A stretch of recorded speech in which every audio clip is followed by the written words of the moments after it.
Hello guys, and welcome back to this channel, where today guys, I'll be showing you how to change room size in Planner 5D. So guys, the first thing that you of course need to do is go to Google and type in planner5d.com. After that, you just need to go and log into your profile or register to Planner 5D if you haven't already done that of course. But now guys, let's see what we actually have in front of us here.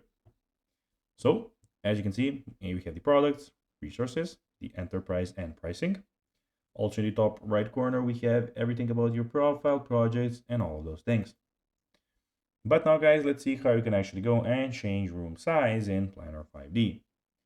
First of all, you need to go into a project. So you can click on a new project or the apartment or whatever. I'm going to go to this apartment for the sake of this video.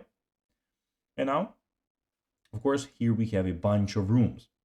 So how you can actually change the room size? Well, you need to go and click on all over those walls and actually go and change them.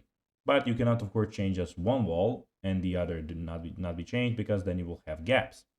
So when you click on a wall, here guys, as you can see thickness and you can see the internal dimensions down here, which you can go and of course go change those numbers and play around. When you of course get the size of the room that you want, you can then of course go and save the project and you'll have your new dimensions for your room. So guys, that will be everything for this video. I hope that you found this video informative and entertaining, guys. If you did, don't forget to like this video, share it, subscribe to the channel, and put the notifications on, as guys, this really helps us grow our channel. So if you have a few seconds, it'll be pretty cool if you could do this for us. So guys, as I told you, I hope that you enjoyed the video, and I'll be seeing you in the next one. Until then, as always, bye guys.